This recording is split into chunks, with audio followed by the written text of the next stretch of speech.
infuriated about all this stuff going on.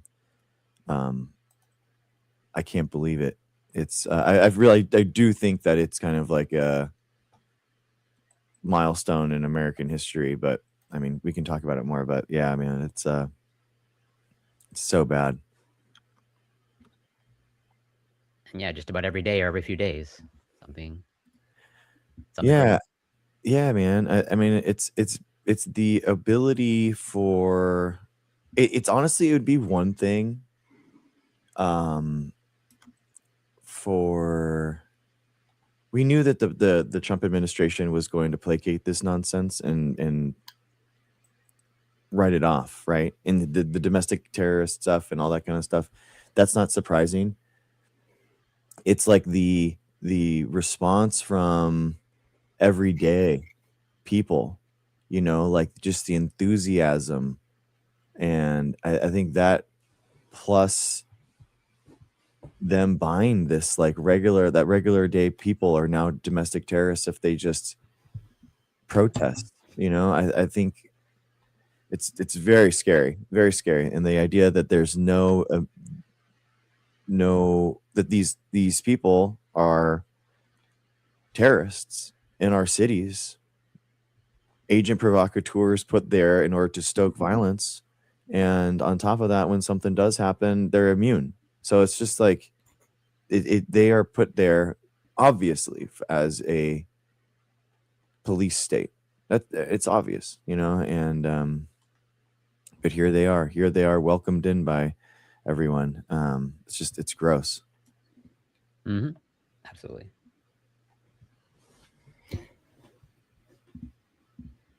But yeah, very, very, very frustrated. Very few MAGA or Republicans that are actually standing up and saying like, "Wow, this seems a little bit too far." Because you would think that if it was about immigration, if these ICE agents were actually trying to enforce immigration law, this would actually be bad for them, right? Because it's like, wow, you don't want, like, in order to do their raids and their business, like ICE needs to be able to go throughout the country. So you all this bad PR, all this, these protests, all these mayors kind of like fighting them, that would be a bad thing. You wouldn't want that to happen. But then guess what? Guess what? Like, they don't care. They welcome it. They love it. So it's obvious, right? It's obvious that they're thriving on terrorism in order to create and Well, promote this yeah. police state. In my mind, there's sort of like always an excuse, as in like, yeah, just like in this instance here. But like, the rhetoric is, well, they just want to get rid of the illegals or like the criminals slash Mhm. illegals or one and the same. But then like, yeah, in this instance here, where it's like, again, the rhetoric when they're emphasizing the fact that they largely want to get rid of criminals and whatever illegals. They care about the American citizens, but as far as I could tell, like this is an American citizen. But then the excuse is, Exactly. well, you have to obey the ICE officers at all times, and if you're not falling in Mhm. line, but then these are generally the people that will defend Ashley Babbitt and all that stuff. Yeah, Exactly. exactly. Yeah. Exactly.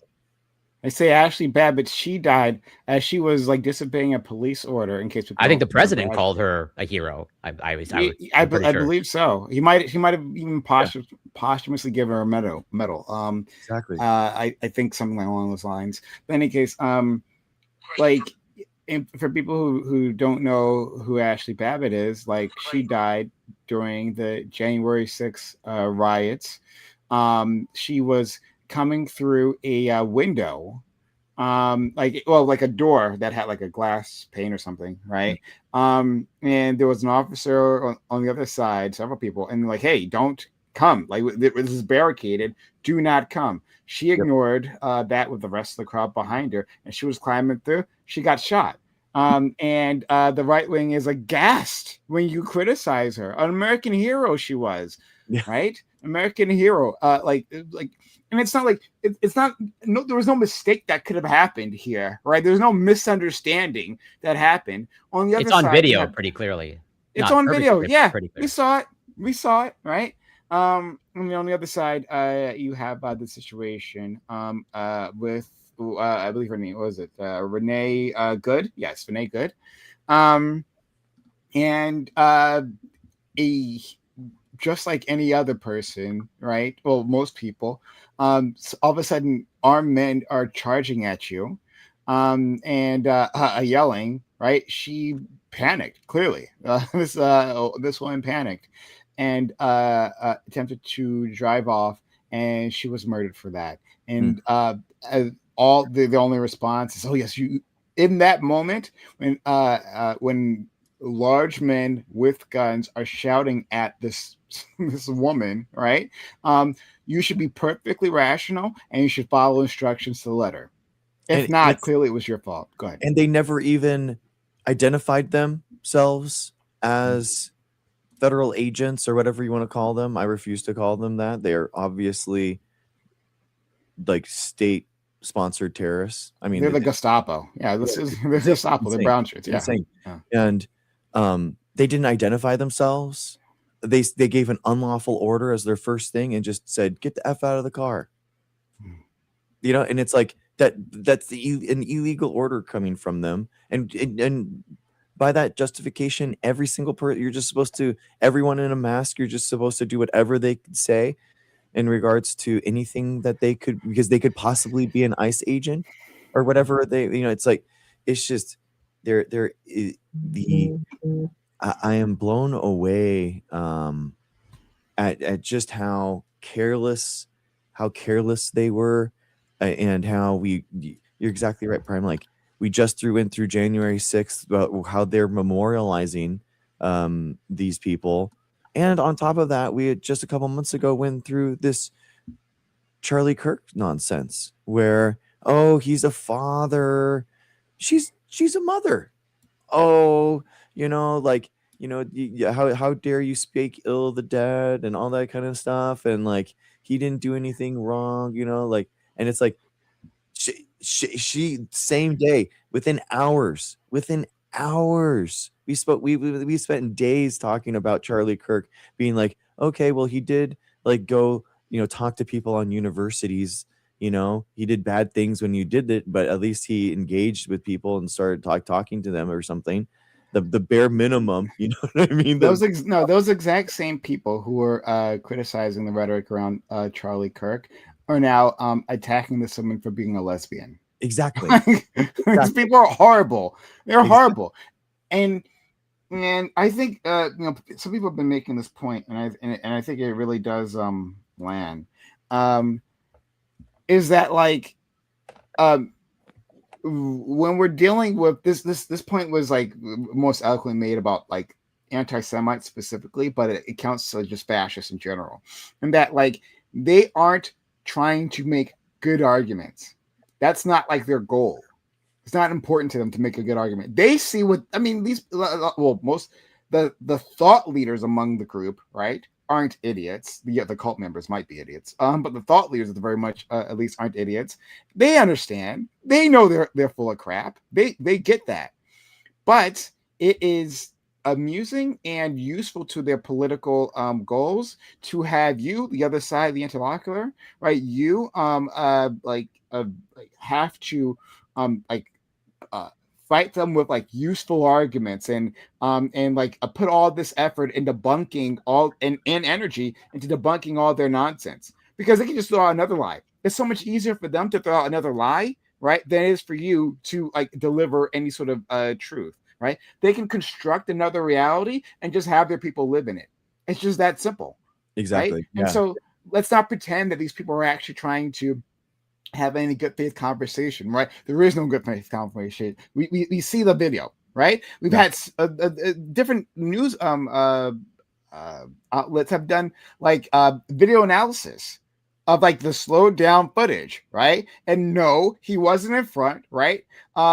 Possibly maybe he got like winged, right? Like a little like a tap, you know, a love tap from the car, but no, clearly he wasn't in danger, right? The thing that we all see is actually there.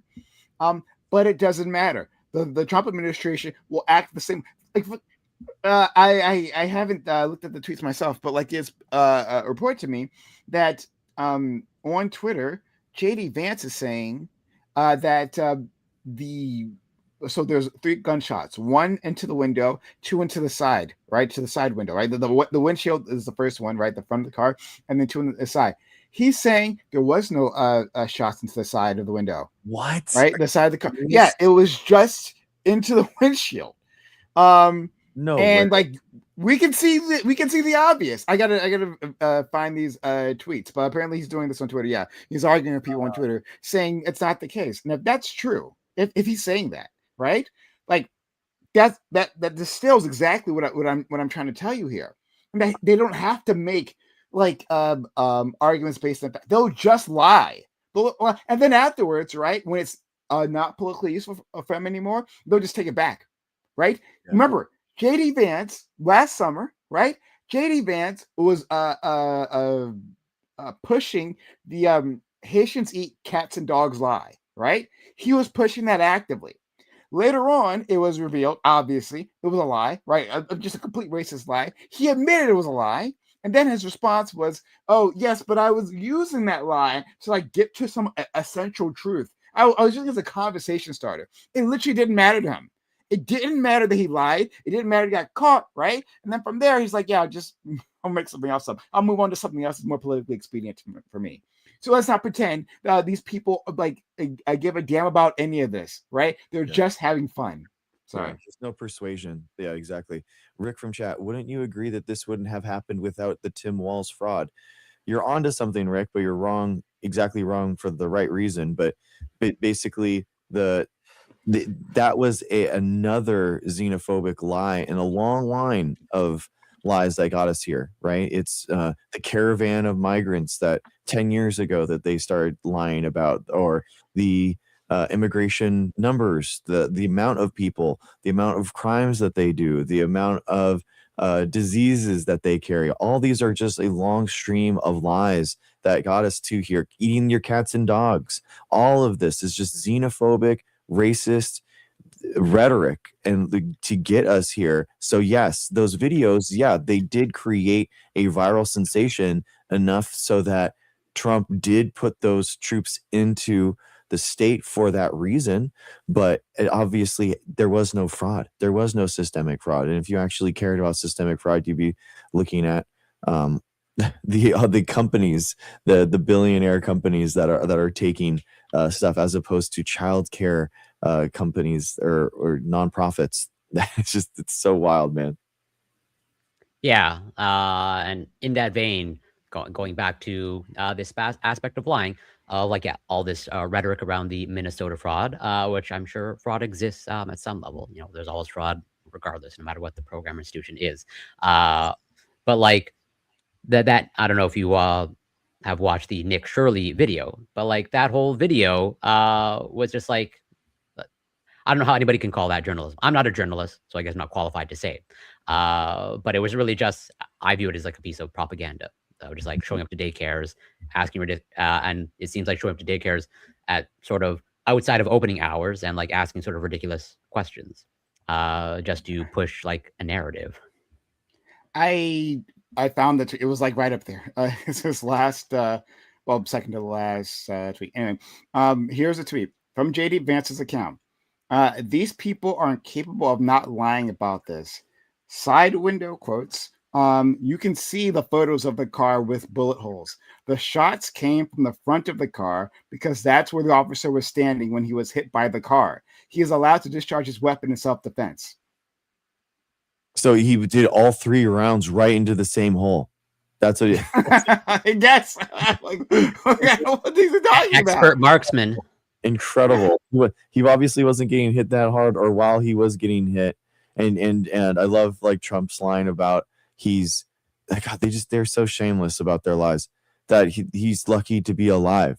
Meanwhile, this guy, obviously with the cell phone footage that was released today, he was not harmed whatsoever. He was walking. He wasn't even knocked down. Like the idea that he was for fear for his life, you know, like, man, as a cyclist, like you were constantly doing battle with cars, right? You have constantly, these things are constantly coming after you. So the idea that this is the time that this guy with a car going so slow and you can see, like, in the cell phone footage that came out today, completely locked. The guy is to the side, and then he steps a couple more steps towards the car, and he tries to like lean in. So he makes multiple decisions in order to get more into the car, more into like what's actually happening. He had every possibility to not step in. He knew that car was on. He was circling it. He was trying to antagonize them. He was trying to mess with them. Like And it's go ahead. wild. It's just like there's just so much video. Like I don't like how many more angles, how many more. It really is wild, man. It's like the dress or something. Like how many things that you can, how many colors you can see. And I don't know for sure. I wish we had this timeline that we could like look into, but I'm reasonably sure that if the officer, instead of like who they were, this was like a woman, or like especially like a woman of color, they'd just be screaming like DEI and incompetence. Like Yeah. this is clearly an incompetent officer, and they should never have been hired to begin with. But since it's not that demographic, then yeah, MAGA seems to be all on the side, at least from what I've seen. MAGA is strongly supportive of the ICE officer. But at least to me, again, I'm not qualified to comment, but there seems like a lot of incompetence playing out there, based off of at least what I've glanced into in terms of like how to handle someone like in a car and like whatnot. But again, I'm hoping there's some sort of an investigation. But like, yeah, I mean, they're stopping the investigation. The FBI is stopping the state police from doing any type of investigation. Mark from chat, more TikTok police that know more than the law. Okay, bud. We can literally look at the justice.gov website to see like what they put out on how they should be acting. We can look at the Sixth Amendment, that these people should absolutely have a trial. Even if I would give you all the presuppositions that you want, that she was there to menacingly disrupt what they were doing. She wasn't. I'm going to give you that she was trying to flee the scene, that she was trying to even hit the guy. We can give you everything. It doesn't matter. At the end of the day, every single person in the United States, citizen or not, is due a process in which they are charged within the law. So that is the Sixth Amendment, man. That is what we have as a Constitution. The idea that this guy can extrajudiciously just be judge, jury, and executioner on whatever he perceives to be a slight to his well-being is antithetical to what we stand for as a country and as a constitution. Like, this is what separated us out from the kings that were just slapping charges on people, and we had no idea what we were being charged with. Now we see ourselves in a police state where everyone is going to be imperfect, man. You are never going to be able to be a perfect person inside of a police state. They will always be able to come after you. They will always be able to push you. And this is what Marjorie Taylor Greene saw. Right within 2 weeks, she was like, "I'm out of here. This is insane." So the pressure. You think, Mark from chat, you think that you're in with the cool kids. That's why you think that this is okay. But guess what, man? You're not going to be. At some point, you're gonna go against this cult, and it's going to be. You'll see. And going back, if I remember correctly, I find it again so interesting that I think during one of the initial press conferences when JD Vance was giving his comments, I think he was mentioning the fact that this officer, they had like a previous altercation with like a vehicle, and like they were dragged along during like another whatever like arrest, and saying like to have compassion, as in like potentially like the response of this officer in this situation is like is, let's say, affected by their traumatic experiences with past vehicle incidences, and it's like, well, PTSD, Corey, so much. But now the right is all about compassion and being like empathetic, right? Should that, if anything, that's that whatever toxic empathy, or like but all that to say, I find it interesting that they want the selective empathy of like, keep in mind this officer has some previous traumatic experiences, even though from what I gather, at least in my experience, not that this is necessarily represents all of the right, but like the right is, when the left talks about traumatic experiences, they just get labeled by snowflakes by the right. But then in this case here, we have to be mindful of this officer's past traumatic experiences. I just find the selective empathy very interesting or telling. It's like we know exactly how Republicans act, right? In regards to Walmart. Walmart was doing a renovation in Texas. So Texas wide, they had these constructions in all the Walmart parking lots. And the Republicans thought of a conspiracy that the Obama administration was trying to, with underground tunnels between all the Walmarts, trying to invade and take over the state of Texas. This is called Jade Helm. Check it out. This exists. They got so triggered by construction in Walmart parking lots that they thought that the federal government was going to take over their state. That is the level that they are paranoid on this stuff, and yet it's so obvious in this case that even this person, even like just even a day of being like, wow, what a tragic loss that is awful. If you're a Republican, you should be saying, I'll give you your talking points, guys. Wow, I really I support ICE in what they're doing with immigration, and this is really going to deter the mission statement of ICE. And wow, like this is tragic that we lost that mother. That's awful. She's an American citizen. We shouldn't be deporting American citizens. We shouldn't be, killing American citizens. Like, how hard is that? Like how hard is it to spend a day of just dignity as a human being, recognizing that this isn't a mother, a person, a loved one? Like, how can we not even get a 24 hours of compassion from these people, supposed Christians, by the way? True. Gosh, Very true. wild, man.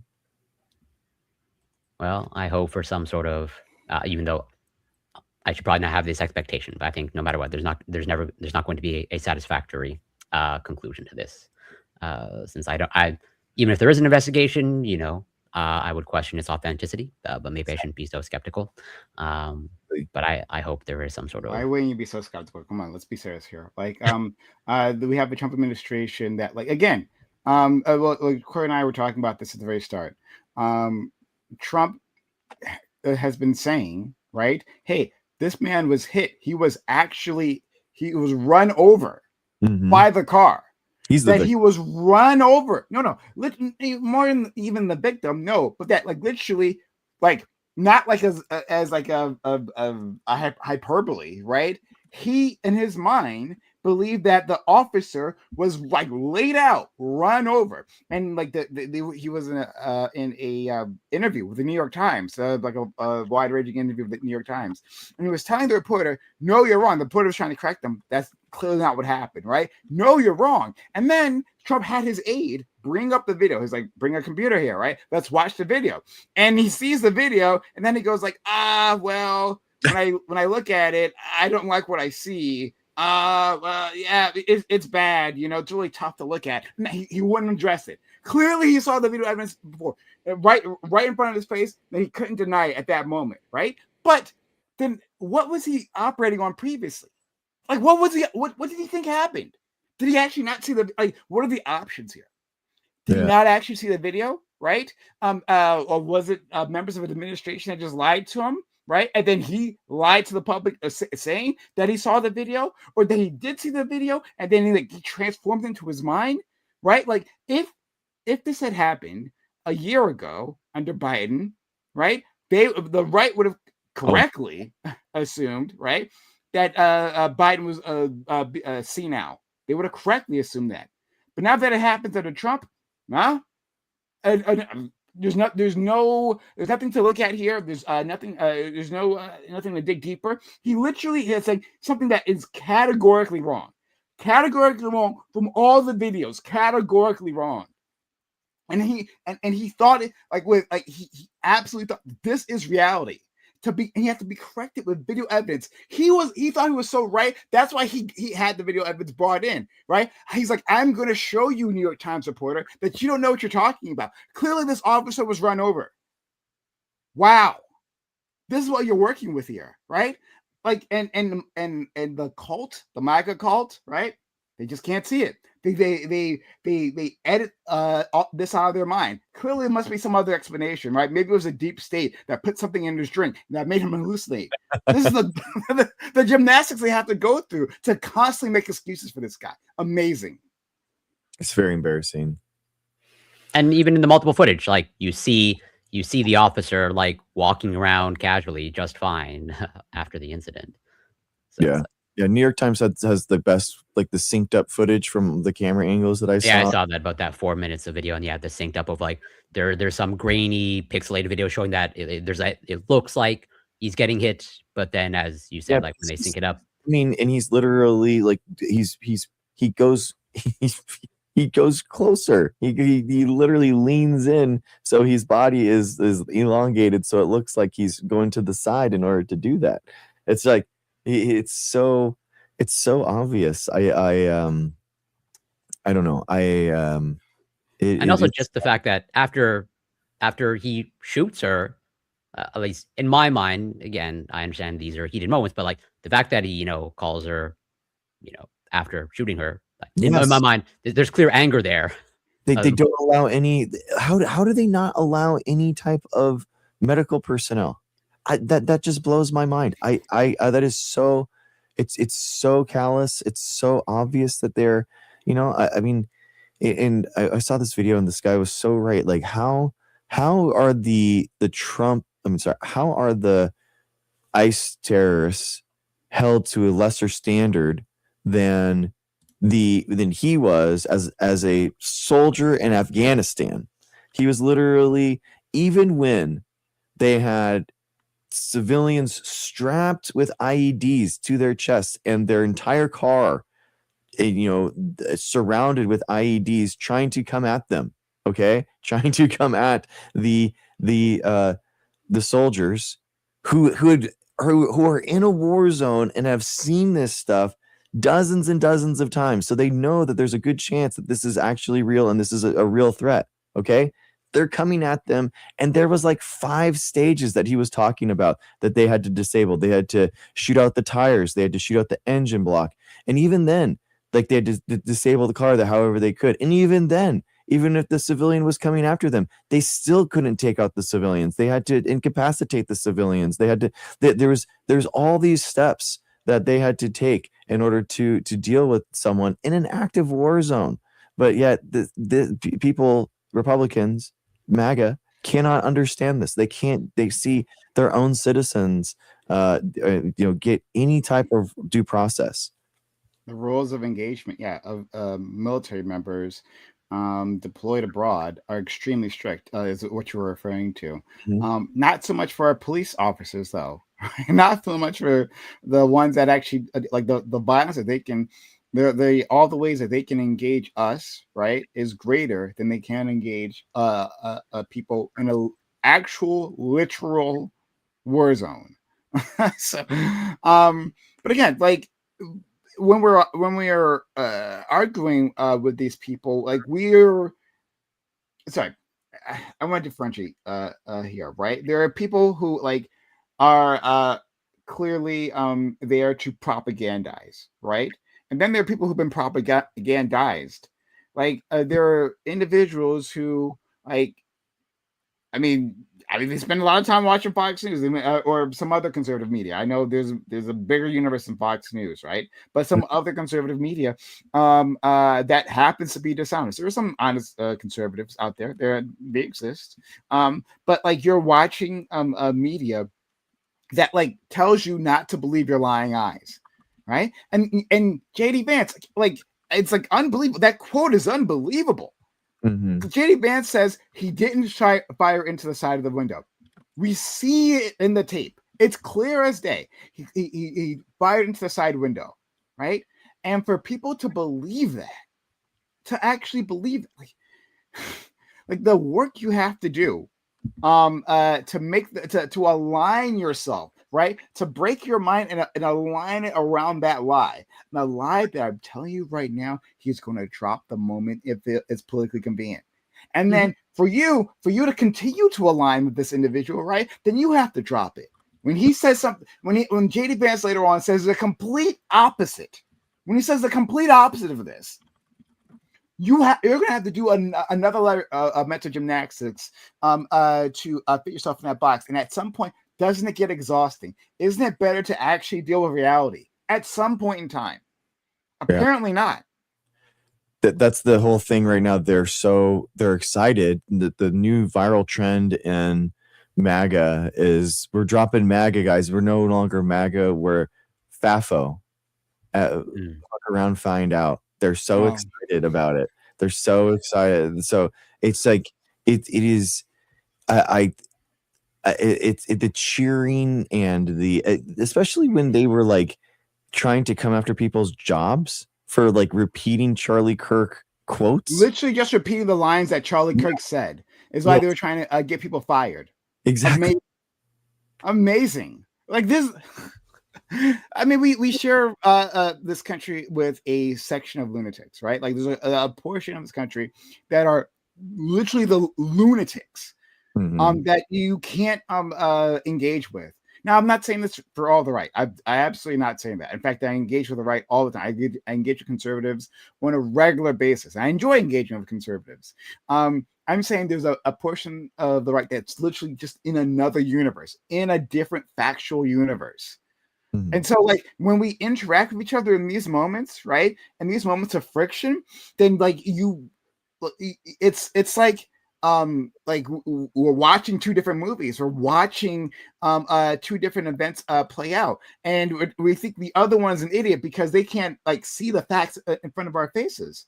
So, yeah, I mean, I don't know. It's just so frustrating. Here's a question from chat. At what point is it acceptable to prevent police or ICE from doing their jobs? So, I mean, this is two different things, right? So police and the federal agents are two completely different forces. ICE have jurisdiction in order for warrants that they're serving. That's it. That's the only jurisdiction that they have. They're serving that warrant to get that person and bring them to court. That's it. So, you know, police are held accountable through the the internal review process and more broadly through elections and through sheriffs and that kind of thing and through the Justice Department when it's actual murder. But, you know, if they are doing illegal acts, then nonviolently resisting and protesting is absolutely warranted and needed. I mean, there's like a great video of a guy like showing up. These two ICE guys just show up in a McDonald's and they're trying to go for the back of the place, and he just stands there and says, "Get out! What are you guys here doing here? This is a private company. You're not supposed to be here. Get out! Get out!" And then he stands in front of the back door, and then he says, they said, we want to talk to the manager, we want to talk to the owner. He goes, "I'm in charge here," and they all just kind of like stand there and look at him, and it's like anything that you can do non-violently to resist. I don't think that I wouldn't show aggression to them because obviously they are, because of this nonsense. But like, this is the world that we live in, though. This is the frustration where it's like that is the lawful and measured response in response to this stuff. But what would a Republican tell you if you said that, right? They would say, "Don't mess with me or you get the business side of my 22." And this is what makes me so mad, is because this is why, like, and you hear about this with the Second Amendment stuff, and don't come for my Second Amendment over my cold dead hands kind of thing. And yet here the Democrats again have to be as salient and measured as possible. And it's just, it's so infuriating to me. I feel slightly different here. I mean, I agree with most of your sentiment there. But in terms of dealing with ICE and dealing with like police in general, especially when you can identify misconduct, but let's focus on ICE for now. As citizenry, as responsible citizenry, I think it's our job to be recording law enforcement agents.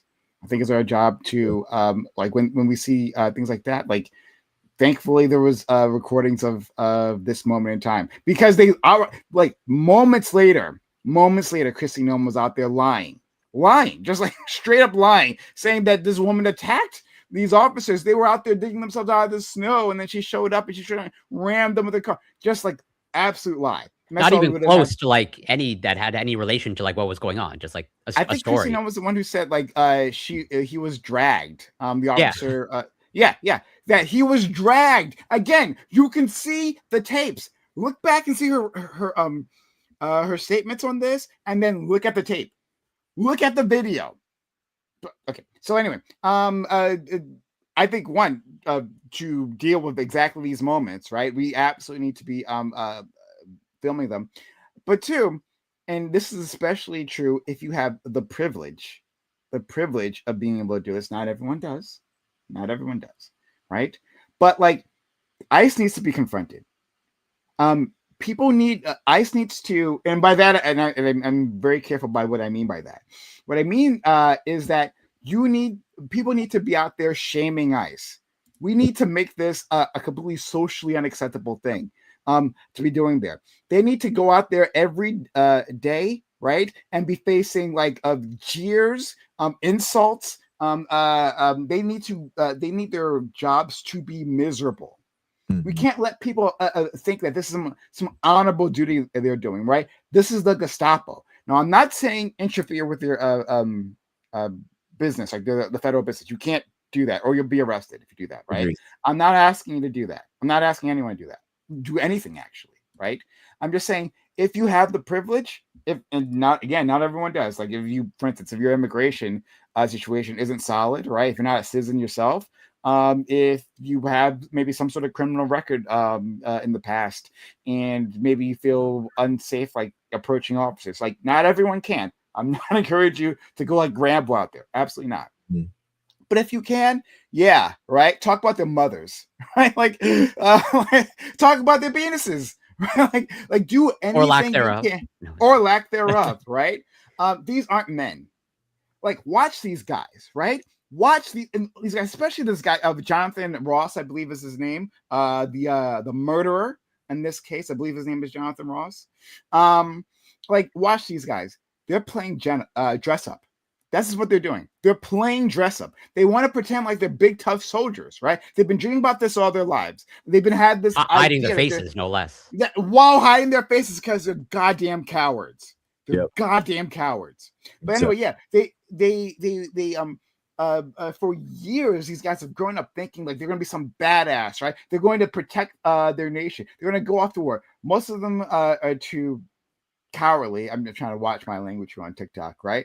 Cowardly to go out to actual war zone. But you see how they operate. They're in an environment, not when they're like being faced with like an enemy, an armed combatants approaching them, right? But they are armed in the way that you would be if that was the case, right? They are facing the citizenry as if they are an armed combatant. They're having fun. They're playing dress up. These are little boys playing dress up. Let them know that. Let them know that, right? No, you're not the tough guy. No, you're not the hero that you always dreamed of. You're a goddamn loser. You're a goddamn loser. They have to feel it. And again, if you have the ability to do that, I'm not asking anyone because I know people got their situations, right? But if you can, let them know. Yeah, I agree. Yeah, I agree with all that. Absolutely.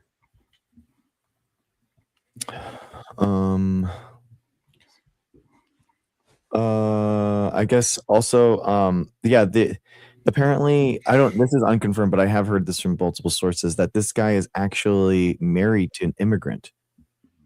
A woman from the Philippines. I've heard that as well. I don't know the situation. We need more information on that one before I go off. But He seems like the type of guy.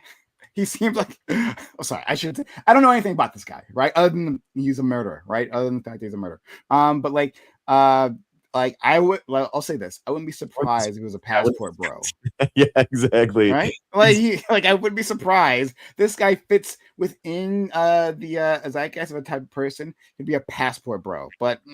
Inside I don't know. losers. That's what they look like, man. It's just all of them, man. They're all whenever I you would not be shocked by that finding if that's true. If that turns out to be true, it would not. Yeah. It is exhausting. I guess we can go down like the news of the week too, if you guys wanted to move on or talk about. If anyone wants to talk, because we have some conservatives who had an issue with us, want to give them the opportunity to jump in. Let them know, hey, you can join in to the call, right, and have a conversation with us. Yeah. Please, guys. Y'all put the sign up for opposition. Here we go. I'll put it up. I mean, if you have proof, like we will look at the proof. I will pull it up on my end, right? I'll pull it up on my end, and I'll look at your proof. If you have something, maybe I'm wrong, right? Maybe I'm wrong. This is your opportunity to prove it, and we will, in case you feel otherwise, right? We will absolutely give you space to make your case, right? We want to hear what you have to say. If not, though, right, you can hide behind your keyboard. But I shouldn't antagonize. I don't want to antagonize. Right? But no, they want to be like the ICE officers hiding their faces. You know, you can't. Be like an officer. Yep. Yeah. Your heroes, right? The ones too cowardly to show their faces. They're afraid of these guys. These tough guys are afraid of a bunch of like pansy, limp-wristed, soy-eating liberals, right? Finding out who they are, right? The tough guys. Yeah, I have no problem saying I eat a lot of soy. Okay, as someone who's essentially vegan, I consume a lot of soy. Okay, an actual soy boy, and they're afraid of Corey. They're like, and Corey's actually pretty well built. Actually, you could probably kick their ass. Don't give away the secret. Don't give. So maybe they might be the soy. I don't know. But yeah, anyway, we'd love to talk to you. So now's your opportunity. Yeah, and we can move on to anything else if you want. I don't mind. There's definitely lots to talk about. Dad, you're invited in. Dad, our dad, Daddy, Zaddy. Oh no, please, please no. Oh God. I invited him. We'll see. I'll give it a moment. Yeah. Could you invite me too in the thing? My yeah. I think I invited you and it fell out. Sent. Yeah, my phone is just. Oh my God! All right, well, I won't bore you with that. But anyway, So maybe RFK with the vaccine situation. Yeah. I guess to keep it on to Trump just for the last second. Okay. The nonsense with Greenland. I am like. It's again like he in his New York Times interview, he said, "What is stopping you from invading Greenland and taking it?" And he said, "It's only my own morals. That's the only thing that stops me. My own." So he, in his mind, he has international free reign to do whatever he wants to any country in the world. I mean, that's clearly his mentality, obviously, as we saw recently. Sorry, I'm gonna have a bit of contrarian opinion here, right? But he's correct. There is nothing else stopping him, right? There's nothing like international law doesn't really has no teeth. If there's no one's going to enforce it. The Europeans aren't going to enforce it. They're terrified of losing American protection, right? They want to be under the American military umbrella. Because they're afraid of the Russian war machine. And also they benefit from being under the American umbrella because America will spend the money on its military while they don't. They spend their money on their social programs, right? Which I love their social programs, but like it'd be a lot harder to fund if they actually had to maintain a commensurate military with their position. So like they desperately want the NATO alliance to continue as is, so they're not going to do it, right? Yeah. China doesn't want to come a direct conflict, not over this, right? That's they're looking maybe for a conflict over Taiwan, but not certainly over this. They're not going to fight over Greenland. They're not going to fight over Venezuela, and the Russians. Well, they have relations with Venezuela along with China, but again, like, is this going to be the thing that you fight America over? No, right? Yeah. And so there's no one to stop it, to actually enforce American law, right? And certainly our Congress won't enforce the laws, our domestic laws, right, in terms of warfare or anything like that. If that's not going to happen, then Trump is correct when he says the only thing stopping him is his own morality. That's a true statement. Yeah. I mean, by default, so to speak. Yeah. I guess we have someone join. I'm not a libtard. How's it going, dude? Welcome. Welcome. You can. I muted you. Thank you for the self ID. Appreciate it. We like self ID. Yeah. Saying your pronouns, I appreciate it. Oh, yeah. Too. Rocky, if you could, if this guy doesn't unmute, dude, I'd love for you to come in too. Rocky would actually be a good person. What's up, dude? Can you guys hear me? Yeah. What's up, dude? I'm Canadian, and so am I. I'm watching from an impartial perspective all of what's going on around the world these days. And I don't say I'm liberal. I don't say I'm conservative. I'm more common sense. And I'm literally blown away by the left's hypocrisy. It happens in Canada as well. And just their full-on push for socialist, communist ways, which make no sense. And I think have some examples, perhaps. Well, let's look at Canada. Like, it's just one agenda after another. Be more specific. Just your let's. Corey, if you didn't hear them, Corey is actually Canadian. So. Right. So you don't think Trudeau and Carney's whole agendas are socialist based or World Economic Forum based, and they're basically destroying Canada? You don't believe that? Well, let's say if we're it's all done by design. So if we're using the term socialist to means like seizing the means of production, then I would disagree with that assessment. I can concede that, from some lens. What does Canada produce? What does Canada produce? Zero. Nothing. What? Every job. We don't produce any auto parts in Ontario or lumber or aluminum? Not for long, because Trump's... wait, no. So you said, are you saying as of now, today, are you saying we produce nothing now, or we will produce nothing? Okay, so what are you saying? We make one thing. I said auto parts. We supply lumber. We supply aluminum. We have tons of oil, but what do we do with it? We don't give it to anybody else. They're stopping. Yeah, we do. We give it to the United States. Come on, think about what Carney's doing. He's got a green initiative. He's trying to destroy the oil industry. Everything's going green because of the BS climate change agenda. And don't start telling me. Okay, sure. I'll even concede climate change agenda. Are you saying that climate change agenda is synonymous with socialist? Well, it's part of it, because that agenda they're pushing is taxing the Canadian to death. I pay probably upwards of 60 to 70% of my income to taxes. That is unbelievable. And I don't think you're the only one. A design that is, and it's done by design to get rid of the middle class, make us all dependent on the government, and they're already pushing their basic income, universal basic income, make us all poor and not want to work. So we have to rely on the government. That's what socialism is. So this is what I've in Canada and been pushing it for 10 years under Trudeau, and now Carney stepped in to finish the job. He's going to the World Economic Forum this week, I believe, to basically sell. I did a cursory in the States. I did up for America. I'm sorry. I'm not sure if you can hear me. Indoctrinated. Hello. Media. Hello? Hi. Everything. Can you hear me? Are we here for a conversation, or are you here for a hi. colloquy? Hey, I'm trying to engage with you. He stopped him. He stepped away from the UN.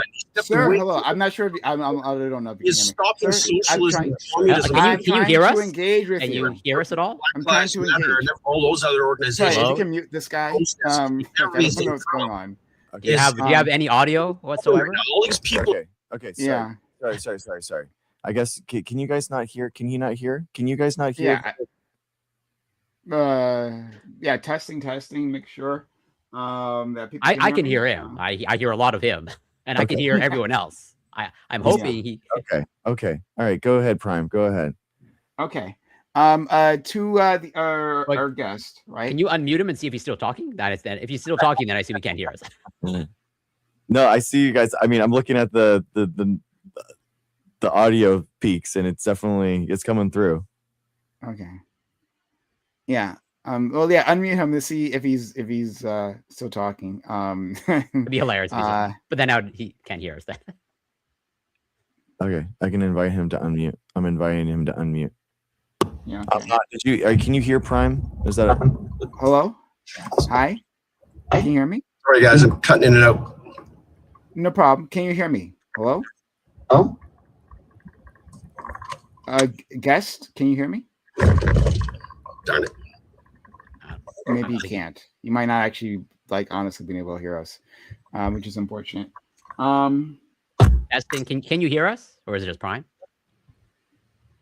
I don't think he can hear us. Yeah. Well, then I understand. Yeah. Maybe we should drop him then. Yeah, I don't blame him for the monologue if he can't actually hear us. We might have to move on to someone else. I could hear his. I could hear you in the echo of the car. So he's definitely. That's true. I did hear that as well. Okay. Well, Rocky's been around. So this is. I think Rocky has come on before when we've been here as well. I could be mistaken. Maybe I just misremember. Rocky, can you hear our friends, the Prime and Corey? Testing. Yeah, on top. Yeah. Sweet. All right. Okay. All right, man. How's it going? Hello. Another day, another dollar, huh? Something like that. Yeah, that's the way it's been for a while. Oh man. So did you have anything to say to us? I don't know what y'all talking about. Okay. I think the answer is no then. Yeah. We were talking about the Greenland situation. Well, on that, I'll keep going then. So my thoughts on the Greenland. So like I said previously, Trump, I think it's correct to say that the only thing keeping him from taking Greenland is his own morality, militarily, right? However, I'm also going to give him credit for one other thing. He's been tossing around this idea of giving everyone in Greenland $100K, right? To literally buy out Greenland. And Greenland only has below 60,000 individuals, people living there, right? It's extremely empty, like Canada. So something to keep in mind. So he's been tossing this around many times. Hey, maybe I could just literally buy them out. Maybe they'll I don't know, take a boat afterwards or something to decide they want to join the U.S. to get the money. The price tag for that would be $6 billion. If he actually managed to do that, if he actually put that proposal out there and he managed to do that, I think that'd be the deal of the century. Actually, that's Greenland for $6 billion. That's 3 fighter jets. That's 3 fighter jets. That's also a crap load of money. That's a steal. That's a steal. And to do it peacefully, right? The people of Greenland talk about all the time how they want to break away from Denmark, which they're a semi-autonomous region of Denmark. And so they want to leave. Now, they've also said they don't want to be part of America as well, right? Yeah, leaving Denmark is different than joining the United States. Exactly. Yes. However, they also don't currently have the option of getting 100,000 American dollars into their bank accounts immediately if they cast a yes vote, right? Yeah, that's also not in front of them currently. So if that was the case, right? And again, they would have to agree. But if they did agree, they consented. They got the money, right? $6 billion. That's a steal. And I would give them a ton of credit. Just like our how we bought Alaska from the Russians, right? That was a fantastic deal. This would be a fantastic deal. Unbelievable. There's no way this is real. This is it. The 1867 purchase of Alaska for 7.2 million, 2 cents per acre, is worth approximately 130 million to 150 million in today's money, depending on the inflation calculator used. That is wild. $150 million for all of Alaska. That is, it has to be one of the worst decisions that Alaska deal of the century. It's a territory bigger than Texas, right? Like, and that's how cheaply we got it. This would be incredibly cheap. I'm not sure how big the landmass of Greenland is. It's stretched out on the map, so it's not as big as it looks. And how much is land and how much is ice that's just going to melt How away? much? That's a good point. But that's actually important though, right? Because the ice is melting. The last thing I'll say, the ice is melting, and that's opening up a new pathways, right? The Arctic Circle is melting because of global warming, and that's opening up new pathways and new places to like drill for oil and other natural resources. And so that's a big thing. So as Iceland melts, and like all the other terrifying things happen because of that, still there'll be more resources to be gained. So yes, $6 billion today would be a steal, and I would support Donald Trump if he did that. Actually, Rocky, we were talking about how like Trump keeps pushing for Greenland, and like whether or not he's using force for that or not. And he, like, the New York Times asked him, like, what is stopping you from invading Greenland? And he basically just said, me and my morals, that's it. See, this is stuff that's in, that goes to documents that are top secret. So we know some of the details, but we don't know all the details on why they want to do this. So, but it has to do with China. It has to do with Russia, strategy wise, in case there ever is, any confrontations.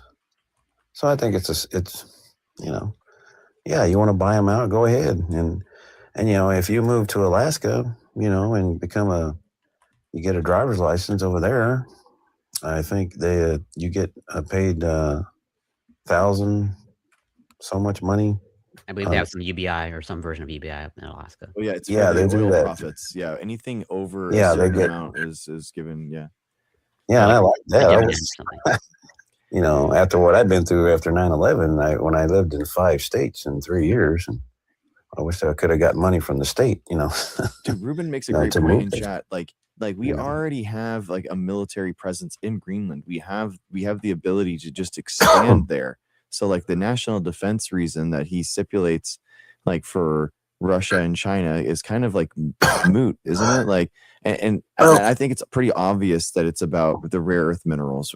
Absolutely. And someone said that in chat. I totally agree. I mean, I think this is 100% the heavy, dense crude in Venezuela and the rare earth minerals in Greenland. These are both intimately tied to the need for these AI data centers and the future of the United States as like this manufacturing warehouse in their mind. And I don't disagree with Prime's premise. The only thing that I would say is, like, if I were a Greenlander, okay, I would only vote to the United States until that 100K is like in my bank account and it's secure. I would not rely on some sort of honor system. Like, yes, if we vote to join the United States, then I'll get the 100K. I would have no expectation. And also, as a Canadian, if like similar, and let's just say Trump has obviously put it out there in terms of like Canada becoming the 51st state, whatever that means or how that would happen. But if it was a similar proposal of like buying Canadians off, obviously much higher price tag. But like, let's just say, I can't imagine, and this is just for me personally, but I think most Canadians are pretty averse to joining the United States. I'm sure there's a price, but I think that would be a pretty high price. Like, I would have a price, but that would be just so astronomically high that like it would be like I think something ridiculous, like the billions of dollars. I have no desire whatsoever to join the United States. Yeah, we got enough problems with 50 states. I don't agree with 51st states. So. Yeah, I don't think that it would ever. I don't think that it actually Denmark would ever agree to it. I don't think that Greenland would ever agree to it. So we are kind of like, but in some fanciful world where they both decide to sell and and there's no problems there, then I agree that it would be a very cheap purchase for $6 billion, but I don't know if that would ever happen. But yeah, it is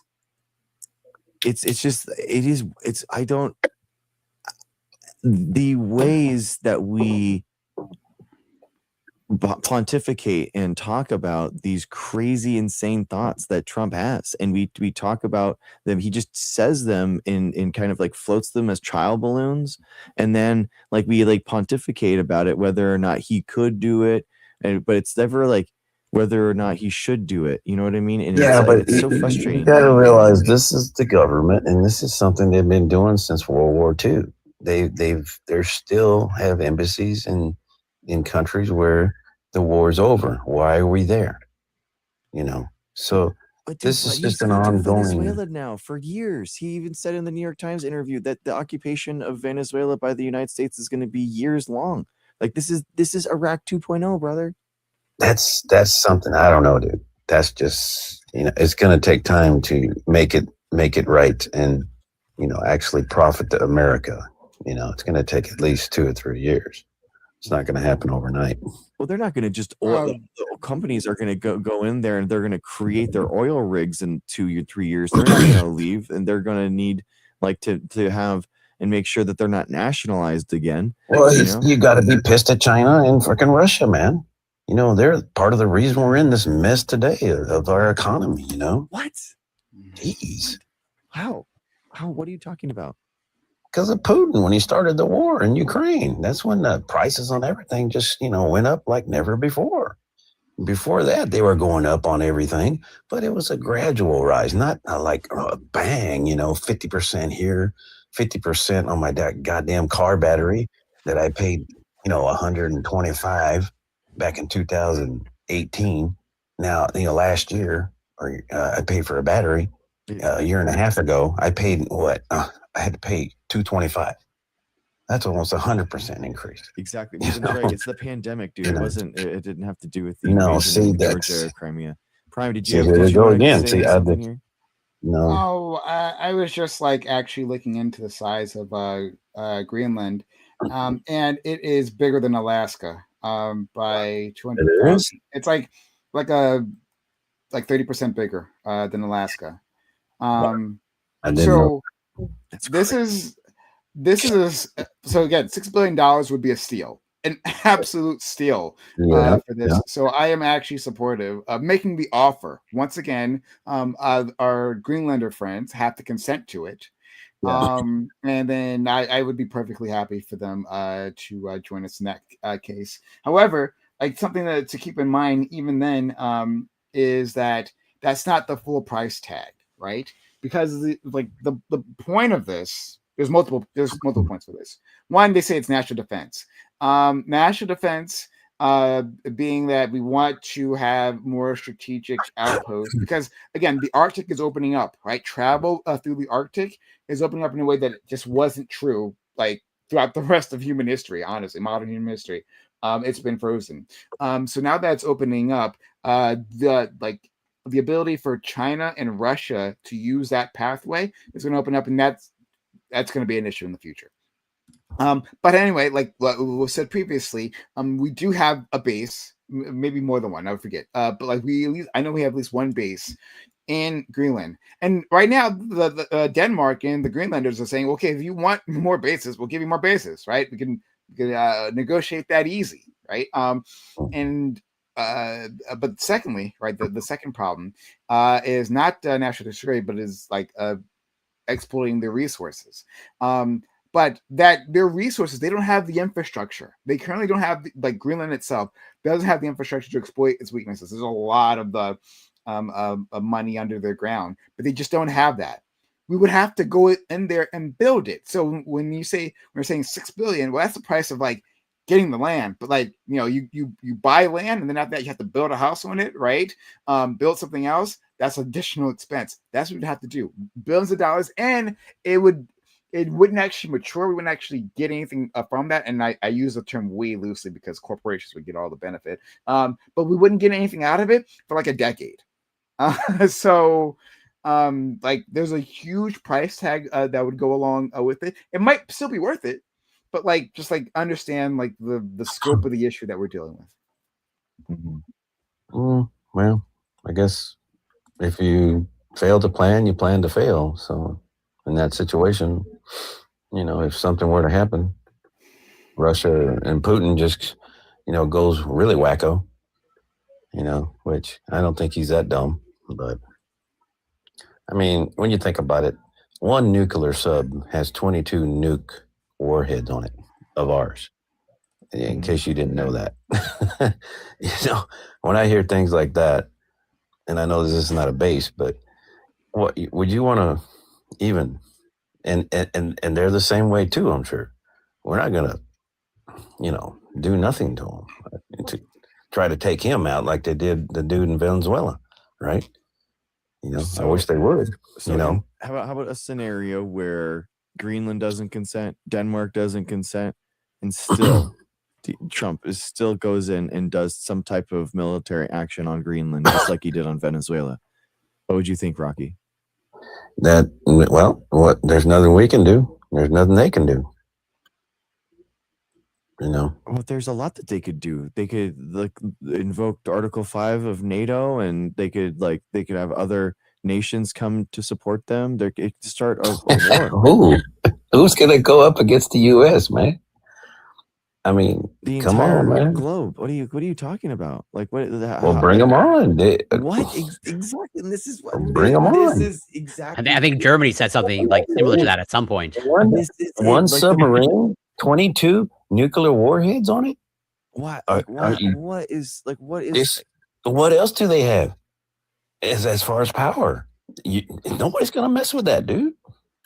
Dude, this is what we're talking about, man. This is the might equals right mentality that existed World War II and before, that wrecked the entire world, where Europe was in wars for thousands of years.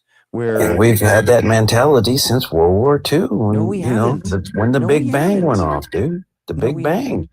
Yes, we have. We've been building up our power slowly. No, we haven't actually. Since the Cold War, we've actually been decommissioning our nukes, and we haven't been building up. Well, I don't know what the nuke count is, but when I hear something about 22, it's like 22 nukes of what it was at the height of the Cold War. But is that true still today? I don't know. I can't ramping up nuke production. But I've heard this recently, maybe about 2 years ago. 22 nuclear warheads on one submarine. So, dude, it's just scary to that just the glee in your voice when you're just like, let's bring them on, let's go. Like why are we starting these wars, dude? You were just talking about how we have all these bases in all these countries and paying for that nonsense. And then now it's that's the one thing I don't agree with, because that's the reason we come into conflicts, because they hate us because we're there. Well, then shut it down. Do you think starting war with the world will make them love you? Exactly. No, I'm not saying starting a war with a war, but if they want to do something to us, and we're doing it to them. Dude, this is the problem with the MAGA with this Minneapolis thing, it's like who is the aggressor here? It look at the two service members that got killed, or pew-pewed over there, and somewhere in Africa, was it? No, it was in Syria, right? So, why are we there? I don't understand that. But we're there for the same reason that you're talking about, dude, that we are trying to exert force with might equals right, and we're trying to create some type of there's either diplomacy or some type of imperialist takeover of resources. Remember what the first Bush said, there's going to be a new world order. And this is what we're at today. This is what, the government is trying to push, regardless who's president. It doesn't matter. No, dude, I don't accept that. I think that the if they were president, Biden supported Ukraine for how many billions of dollars? He's not invading other nations like Venezuela and Greenland. How much billions of dollars did he support in 4 years for Ukraine? That's a lot of money he gave them. Oh my God. No, what do you mean? Oh my God, it's the truth. The The president of Ukraine, man, Yes, he's trying been to using us like a stop- damn ATM yes, machine. yes, trying to stop the annexation of Georgia and Crimea, and trying to and the annexation of Ukraine as a country. Yes, we were trying to do that with decommissioned old things. We weren't giving them cash money. We were giving Yes, them they were. old. No, they weren't. It was Yes, they were. it was military goods and It stuff. doesn't matter. It Yes, it doesn't matter. does. It still Yes, it costs does. money. It costs money to ship it out there, doesn't it? How much does that cost? How much is does the Venezuela the excursion cost and into Greenland cost? Well, I mean, right now we're at least, I don't know, man. I mean, how much does they're ICE still, cost? It went from $10 I mean, million even Trump's to the still- budget to 170 Trump is billion. still helping Ukraine. He's still throwing out money and dishing out something, for the war right now, right? I don't know what it is, but it sure ain't as much as Biden did. So, believe it or not. Okay. Well, What are your thoughts, Prime? What are your thoughts? I don't have much thoughts on this. I don't know. Do we want to move to what we were talking about in chat, and we can go through? Sure. Yeah. Sounds good. So this week, you can stay here, Rocky, if you wanted to talk about this. The new vaccine schedule that they adopted earlier this week, another world ago. So they're adopting their recommended. The CDC is mirroring the recommendations from Denmark. Now, wow. Well, what the hell does that mean? That means, if I remember correctly, Denmark recommends childhood vaccinations against, I believe it was 10 diseases. Although, correct me if I'm wrong, Greg. 17 and 11, like is what we were and now are doing. It's something like that. Yeah. But Basically, it's revised downwards. As in the United States, it was like, I think 17. And then now they looked at, let's say, other countries, such as Denmark, and they saw that Denmark, they recommend vaccinations against, childhood vaccinations against 10 diseases. And so they're echoing that. Okay. And so That's fine. well, I don't have a problem with that. I don't have a problem with that. I just have the C-19 vaccine. That's the only problem I have with. okay. But I do find it interesting that the United States appears to be taking vaccination guidelines from Denmark and other countries as well. I'm curious if they want to also adopt Denmark's healthcare system, since if they assume their health guidelines are good, then I have to assume that their healthcare system is also good. Take it all. You know what? I would take that. I would take the CDC recommendation being Denmark's vaccine schedule if we took their healthcare system as well. So how about we just do that? How that would be a great bipartisan agreement between Using us. Prime's words, I think that's a steal. There you go. 100%. What's You would that save vaccine? money. You would save money on your healthcare system, your healthcare bill, man. You would save a lot of money. Yeah, well, for some people, Would you be okay with that? Would you be okay with calling it? We could call it Trump Care. I would even give Trump a statue. I know you won't. I would. No, you wouldn't. If he implemented single payer private provider, he could call it Trump Care, and he could do a statue too. Oh, I think okay. you would deserve credit for that. Yeah, legitimately. Just like how there's statues in Canada with the person that brought in single payer private provider. So you're saying 10 vaccines for children at 11 years old? No, the vaccination schedule I believe is different. Not 11. The specific vaccine will be targeted to a specific age group. JT, it's couch care. Well, but why isn't that good enough? If the vaccine schedule is good enough, why isn't their healthcare good enough? Well, it's like a hot dog in the bun. You know what I mean? You got to have both. But which vaccines you're talking about? The ones for polio and up, or what? Well, it's whatever. I mean, it's whatever they recommend. I mean, this is the Trump's best people. The RFK's best people. Because after all the people I work with in over 30 years, I've talked to many that they will never take the flu vaccine ever again because they took it and they got sick. Really did. Oh my God. Yes, they did.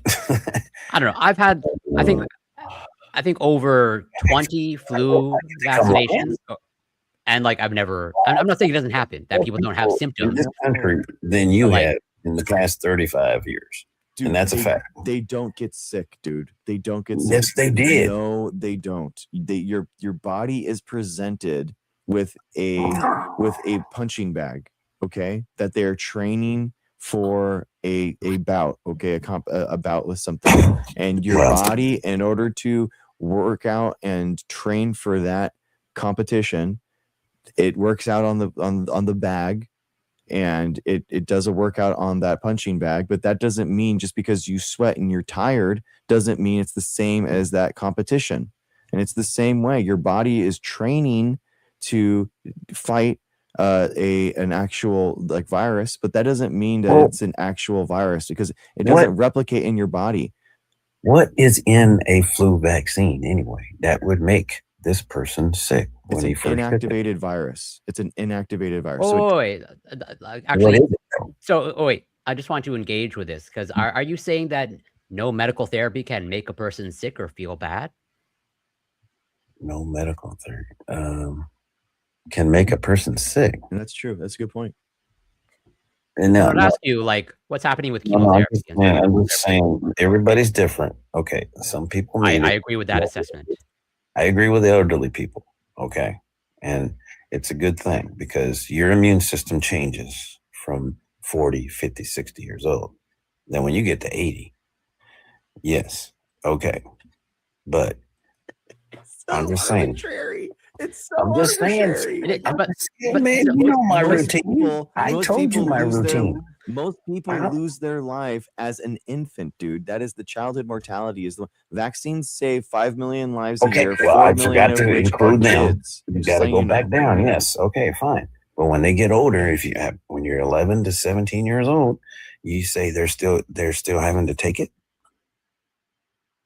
Yes, I mean, in my opinion, yes. Why? If it's going to make you sick.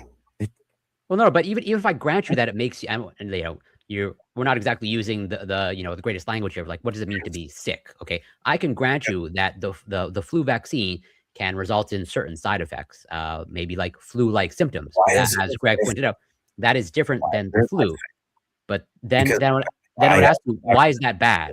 Are you saying that every therapy has to be side effect free?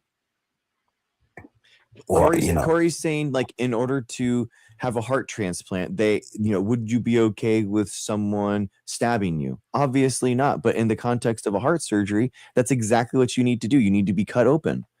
So you are being hurt. You are being hurt in the medical procedure. I'm just saying, it's just everybody's got their own routine, and I have mine. And some people drink beer every day. Some people, don't take care of their body. I've been doing that most of my life. And I know going to the gym every month, at least 2 or 3 times, keeping up with my vitamin C. And I'm feeling just fine today. I'm just saying. Okay, well, that doesn't mean anything for anyone else, right? So that's not how we would design a healthcare policy. That It's this like one a person public on the internet, healthcare policy, or public healthcare policy. This one person on the internet, like he went to the gym a bunch and he feels fine. All right, so but back to this. So for everyone else, right? Like, why is this an issue? So like our friend Corey and Greg were touching on this previously, but talking about the Danish healthcare. Danish healthcare system. It's very different from our own, in that it's better, significantly better. And this has material impacts. They can vaccinate for less diseases. Not the reason why they do it is not because they don't think the vaccines are safe, right? And so they're trying to avoid that. It's that they can literally afford not to. They have a healthcare system that everyone can access, that they can get high quality care. And so when they present these diseases, they can make sure they get in front of a medical professional that can assist them. And they have things like a year of paid family leave, like parental leave. What that means is that like parents are at home with their kids, right? Meaning their kids are less likely to be exposed to various diseases. So their parents aren't coming in and out like from a busy, dirty work environment, right? Where they're like coming across all these pathogens and then bringing it home to their child, which their child would have to deal with. Like a lot of that gets eliminated because they just have a better system there, right? A more caring system, honestly. And so they can afford not to, but that doesn't mean, of course, these kids are immune to these diseases. Obviously, sometimes they do get struck by these things, but again, they get to go to a doctor quite easily, and also they're easier. They have a better system to track the health because everyone is so closely tied to the healthcare system. They can track the health of the population, and when outbreaks happen, they can more easily trace and deal with them. That's why they can have such a leaner vaccine schedule. In America, we have massive gaps in healthcare. So many people are uninsured. So many people, even if they are insured, their healthcare costs are so high that they avoid the hospital altogether, right? And so when they're sick, they show up to work, right? They go to school. They do all those things where they know they shouldn't, right? But they gotta, right? They don't have the ability. They don't have ability to stay home from work. They don't have what was it? Like a whole list of sick days, like a lot of sick days that are mandated by the government. That doesn't exist. They got to go to work to survive. And so they're going to spread their disease to other people very quickly, but also they can get in contact, like encounter more diseases and take that home to their children. And so because we don't have this this care, this like what they call continuity of care across the U.S., there's these big gaps. We can't take those risks. So the one way we patch that up is by having a larger vaccine schedule. So yeah. Mm-hmm. And it's like, okay, after the C-19 started, I never heard of shingles vaccine. Yeah, so somewhat new, relatively speaking. Yeah. Is shingles something new? It's like it's been around for like no, it's not new, but it's the shingles. Like the vaccine has been around for like a decade or 2 decades, maybe something. I could look it up, but like how long? Because I mean, it's like it's not new. Whatever it is, I can assure you, it's not new. Well, I pay attention to, I watch the news, and now they have commercials about it, right, on TV. Shingles, right? They had them for years, long. And I've never seen those before. Okay, well, you're. I'm sure. I'm just curious of your argument. And I had a doctor. Have you heard of like Ozempic 30 years ago or 20 years ago? Sorry. You're gonna fool me? You're gonna give me the C-19 vaccine? No, thanks. See, that's what I had in my mind. No, you're not gonna fool me that way. What are you talking about? I'm not saying I wanted to do that, but he did ask me one time, "You want to take the shingles vaccine?" Nah, no thanks. So. Wait, sorry. Are you saying like all the people on Ozempic, they should not be on Ozempic because it wasn't around 25 years ago? No, I was talking about just shingles. Yeah, but at least from what I understood of your argument, it's like, I haven't heard of this before, so therefore I should not take it. But like, he thinks C-19 created a whole profit motive for new vaccines to come out in order for us to get a monthly subscription. Just purposely taking the vaccine, yeah. And many people have unalived from the vaccine. So no, that's not true. That is not true. Yes, they have. No, it's not, Raggy. No, it's not. Well, I'll get in trouble for disagreeing with you. You know how that goes. Come on, man. Well, do you have anything to point to or like source or reference to back up that claim? I got at least 2 friends on Facebook. One. Oh wait, so my grandfather smoked and drank for decades. Her daughter was 17. She took the vaccine, and she passed away. Okay, that's just one. Sorry for your loss. Well, it's not my loss. It's just somebody I know on Facebook. I thought you said your daughter. Well, then I apologize. No. I mean, she posts video of her daughter in the hospital, and Okay. after she took the vaccine, she just looked so horrific.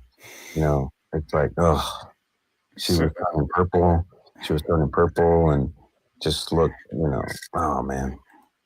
So And, to be clear, the shingles vaccine there's another was first invented in 1995, right? Just so you know, like the original shingles vaccine was in 1995. Is what I'm seeing here, but it was discontinued in 2020 because a more effective vaccine came out, and like 2017, this second vaccine in the U.S. was discontinued. Came out, and it won federal FDA approval in 2021. But we were seeing commercials for the shingle vaccines for many years. So like even though you didn't hear about it, it still existed, right? Yeah. So There's in some like plot, right? Like a newfangled plot. This is just. I'm just curious if a doctor told you that you had a bacterial infection and they gave the name of the bacteria and you never heard of it, you would like reject the antibiotics? I'm sure Greg can come up with many names for bacteria that you have never heard of. yeah, antibiotic. Well, I had a root canal about 6 years ago. I didn't have a problem with the antibiotic there. So, but that doesn't answer my question though. Of like, if a doctor said you are infected with this bacteria that you have never heard of, you would say, I've never heard of it, so don't give me the antibiotics? Oh, no, I would take an antibiotic. But why? But you haven't heard of the bacteria, though. Well, as long as it doesn't have to do with C19, anything that's... Okay. Nope. As long as you're aware of the inconsistency. No, it's just, you know, I'm just saying it's just been a bad 5-6 years, you know, as far as... I agree, largely driven by anti-vaxxers. Yeah, but y'all need to remember that nothing just happens with this government. Everything is planned. Okay? I don't know if you ever heard that it's an old adage. And this is what's going on today. Wait, is the economy of the United States economy planned? No, this is just, I'm talking about the wars. I'm talking about... No, you said, if I heard you right, you said everything is planned. Does everything include the economy? It has to do with dirty money. That's what it has to do. So that does have something to do with the economy, or can you clarify what you mean? Are you saying the United States is a planned economy? Well, look at the national debt we're in. So is that a yes or a no? No, is that... well, maybe 50-50, but no, I'm just saying before 9/11. So not everything is planned then. You want to revise the record. No, but before 9/11, we were only $7 trillion in debt. So look where we're at today. Yeah, and afterwards we went through massively expensive foreign wars, right? So yeah, I don't know. Anyway, so super chat on my end. Thank you, my listening library. Thank you, my listening library, for the $2. It says, "How dare you all care about other people's health?" That's really kind of you. Yeah, I mean, obviously, yeah. This seems it's weird, right? Like it's weird how we have to battle on these grounds. I mean, this is why we created this show in the first place, just to one of the reasons was to talk about this is a fight that needs to happen because a ton of misinformation comes out and like just strange thinking. I'm sorry, was it Rocky, the individual here? Yeah, like this is like strange behavior. Like, first of all, talking about like your own health, right? Like, hey, I work out and take care of my body, and so things have worked out for me. So just saying, how is that useful in the conversation talking about public health?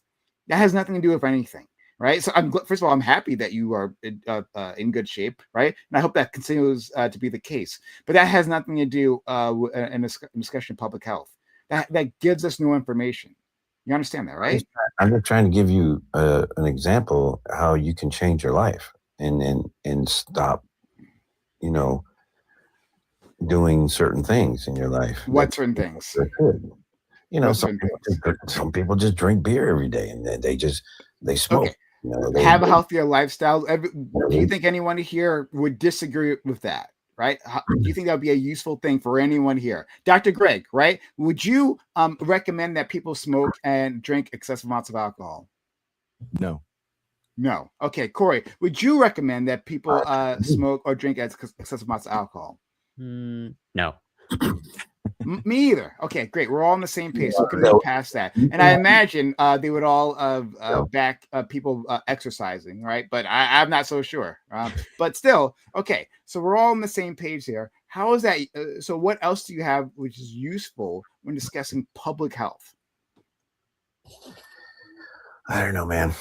It's up to the individual, your motivation. No, but If you don't public have the health is motivation, public, dude. It's not individuals. It's not an individual choice. what do you mean? So the person who just goes to an office job and sits on his ass, goes home and sits on his ass 7 days a week. Do you think that's healthy? Nobody's saying it. Well, okay. I'm just curious. You're saying it's all individual. So you have no problem. You would. I never have lived that lifestyle. Okay, sure. Okay, Could not do that lifestyle. No way. I'm glad. But then, are you saying from a public health perspective, it's all individual, and someone with tuberculosis, they can just go to the movies whenever they want? No. If you have a disability, I understand. That's not a disability. That's I mean, I get you can argue it's a, but like let's just say it's a transmissible disability. Well, some people have other disabilities. Yeah, I mean they might have. So well, wait. If it's all individual, are you saying someone with tuberculosis should go to the movie theaters and cough up a storm? That's okay for you? TB. Shit. What happens with TB? I don't even remember. That is a very infectious or lung or polio or any of these things. Does that debilitate your muscles or something? Is that like polio will eventually affect polio? Yeah. But like, so I'll ask the question, although I think I know the answer. Are you familiar with the case of like does Typhoid Mary ring a bell to you, or is that familiar at all to you? Yeah, I've heard that before. Typhoid, yeah, I've heard of typhoid. Yeah. Okay, but like, so when someone has something that's very infectious and potentially like there's a high lethality, should they just be allowed in public, like to wherever they want? What do you mean? Is that just an example, or is that? Yeah, well, no. Typhoid Mary's. I encourage you to look up. It's a specific example of like this person was going around spreading typhoid. Okay, and like they pretty much explicitly. Has that ever happened? Never heard of that. Yes, that's the case.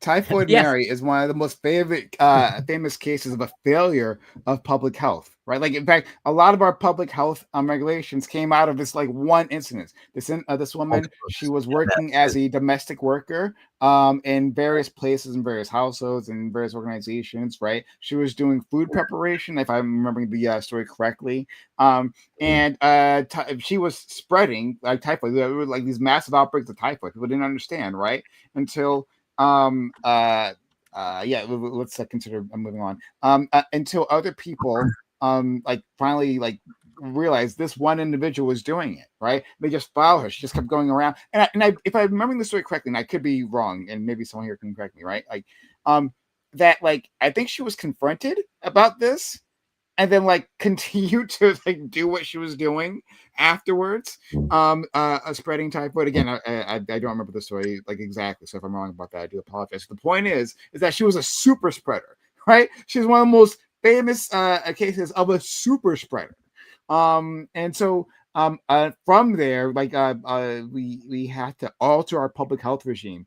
We understand that like the public isn't equipped to deal with these problems, right? Like how would an individual in the household, right? In a household that has been exposed to Typhoid Mary, right? How would the individuals working there or living there, how would they have understood that another individual was the cause of the problem? Right? How would they have known? They can't see it being transmitted, right? You yourself, you had been there. No matter how often you worked out, no matter how well you ate, no matter how much you avoided vices, right? You'd still get typhoid. That's a public health crisis. That's why it takes like a group societal effort to deal with these things. Mm-hmm. Well, thankfully it hasn't happened because I don't know Well, no, it did happen. Typhoid Mary did happen. This is a real case. A real He's person. saying that to him. Okay. Oh, okay. Yeah. Okay, so typhoid Mary, they were quarantined. Are you saying that they should not have quarantined this person who was going around and I believe I'm looking at to refresh my memory, but they were pretty much confirmed to have infected at least 51 to 122 people. Okay. That's okay for you? No, well, no, but was it something that just, affected the world? Did it affect the whole world? It didn't affect the whole run. Let me be clear, right? The thing that what will change your decision is whether one person managed to spread a virus to affect the whole world. That would be the thing that changes your mind. I remember Ebola. That happened in Dallas, Texas, when I was living. Oh my God! Can we move on? Let's move on. Please. There are other people in line. Let's just move on. I'm just saying. Thank you for coming up, brother. We have two other people. Yeah, so okay. I just go. Thank you, man. All right, I appreciate you coming up. Later. Hey, man. Okay, Eugene Vilkovisky. Welcome. Hello. Hey, Eugene, how's it going, man? Oh, hi. Hello. Hello. Hello. I don't know. I have. Did they cut out for anybody else? There, Yeah. You guys Hello? talked a little bit about the Ukraine. Mhm. I just wanted to know, what do you think about Ukraine standing still 4 years of, torturous war, and they still standing? What do you think about that? I support them and their perseverance. Yeah. I am not in favor of the Russian military effort. I'm not necessarily in favor of the Ukrainian government. I have a friend of mine who's convinced me that what was happening in the eastern part of the country might have been quite unfair to some of the residents living there. But still, I absolutely do not support Russia's invasion of the territory and the horrors they unleashed over the past 3 going on 4 years. So yeah. Yeah. Okay. That's interesting. Don't you think that, maybe if Ukraine, God forbid, falls, that nuclear war is inevitable? Not necessarily. I think it ups the chances, but inevitable? No. Why would it be inevitable? Well, because, for example, Putin, I believe he will not stop. He will go further. As in, continue if you want to finish your point. I'm sorry. Yeah. I was just saying, he will not stop on just Ukraine. He will continue go west and take other countries. And when you say other countries, just to clarify, are you potentially saying NATO countries are? Yes, NATO countries. Yes, that's what I believe. Okay. I mean, I agree that's potential possibility. And I agree the taking of Ukraine ups that possibility. But I don't know that I'll put it as an inevitability. And imagine what happens if Ukrainian government will fall and all the Ukrainians will end up in just nowhere. What's going to happen to them? It's roughly 35 million people there. What do you mean nowhere? What's going to happen to those people? Because the government there is no more Ukraine, for example, and 35 million people, what's going to happen to them? Well, I imagine it'd be similar to what happened to the USSR, and they would be absorbed as a vassal state into the entire nation. To be clear, I don't think that Putin has stated that he necessarily wants to take the entire country. Because that's a big undertaking, and they've been proven again and again they don't really have the resources to do that. Not saying it's impossible, right? And things change, obviously. In any case, even then, as far as I know, and hopefully I'm not incorrect here, he doesn't want to ethnically cleanse the entire Ukrainian population. And so, yeah, it would just be, under Russia, unfortunately. Yeah. Have you heard about Bucha? A bit. But are you talking about is there like a slaughter there? No, the little town in Ukraine by capital named Bucha. What happened to those people that got occupied? Does that the army, Russian army, went to that town and occupied for a little bit, and what happened to those civilians in that city? Do you know what happened to them? They were killed. They've been tortured to death. Okay, so yeah, they were slaughtered. Yeah, that's what I thought. The Russians have engaged in awful war crimes. Again, this is why I'm in favor of fighting the Russians. I don't think anyone here is not going to kill the rest of Ukrainian nation. I don't think so. He's going to kill everybody. Yeah, we agree, man. We agree. We're looking for opposition right now. So thank you, Eugene. Thank you for coming up. I appreciate you. We support Thank you. We support the war effort. Okay. Thank you. Be well. All right. Tren Vaj. Trent. Are they on trend? Tren Vogue. Tren Vogue. Hi, Tren. How's it going? Welcome. Might be a misclick. Testing. Going Testing. 3, Hello? 2, 1. It's okay. It might have been a misclick. No problem. Trans Alien. We had another one that just popped out. All right. Well, we're still requesting anyone that's here that is pro MAGA, pro ICE in regards to what's happened this week, or has any questions on vaccines and science and all that kind of stuff. I saw some people in chat that were talking about that, so I'll try to request them. But let's see. I just want to say there are some states that, in response to what happened this week, they have been already thinking about this. Oh, Trans Alien wants to come in. And trying to pass legislation that actually allows you to not go by the CDC recommendations in regards to what the insurance covers.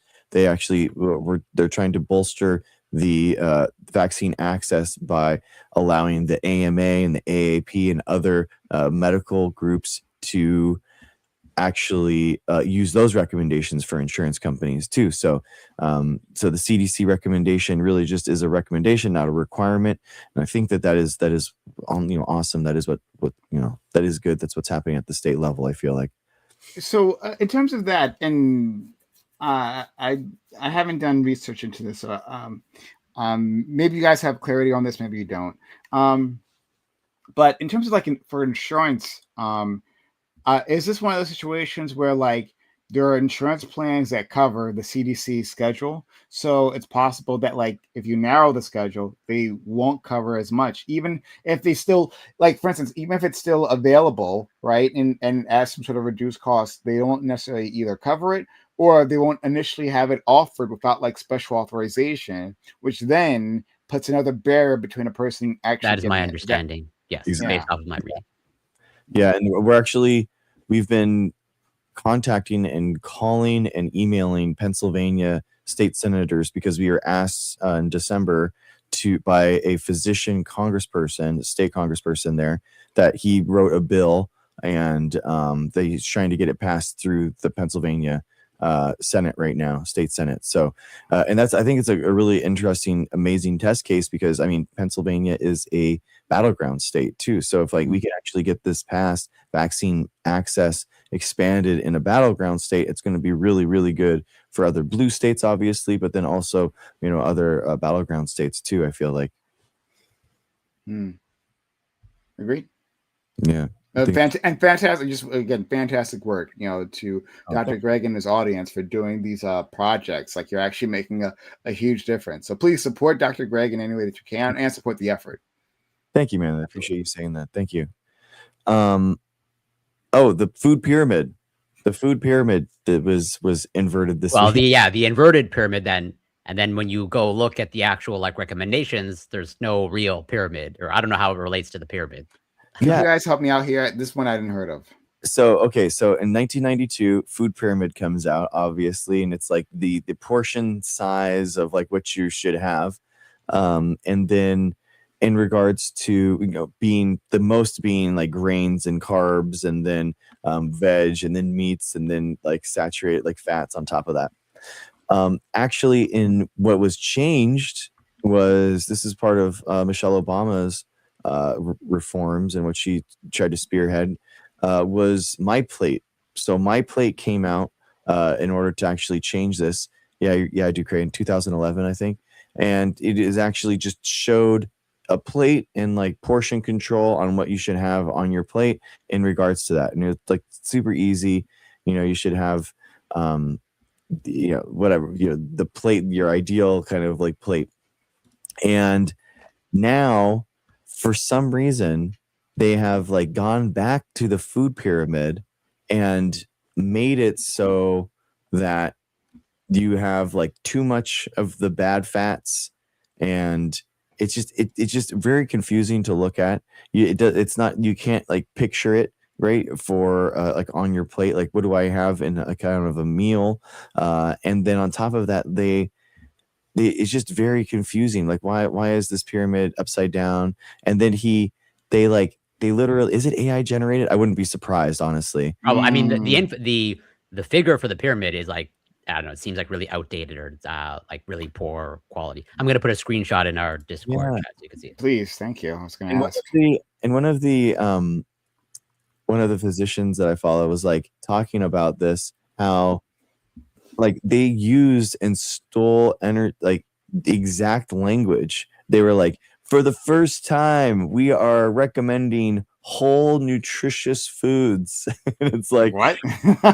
showed the actual like the already like the website, and it was like literal word by word whole nutritious foods everywhere, and it gave examples of what to eat, what you should be eating, and how much. And it's just it's so So I'm looking at this thing. This is my first time encountering this. I didn't hear see any articles or anything about this. So like I'm actually not sure of, like the problem here, right? So like, is it saying, or maybe it's because I'm just misreading it, so I don't understand, right? So like there's nothing like, well, I would say there's nothing super like egregious, Okay. but like let's say at the top, as you can see in the top of the pyramid, they have steak and cheese and whole milk, and so when you look in the guidelines now, so they're also they make, there's a specific paragraph of like, they're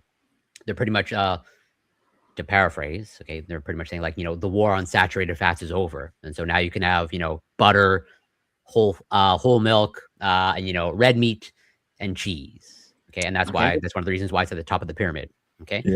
But then as you can see, whole grains are at the bottom of the pyramid, and typically how I would say most people how interpret this is like, well, given that the whole grains at the bottom, that's the smallest section, that means that should be like your lowest amounts of servings.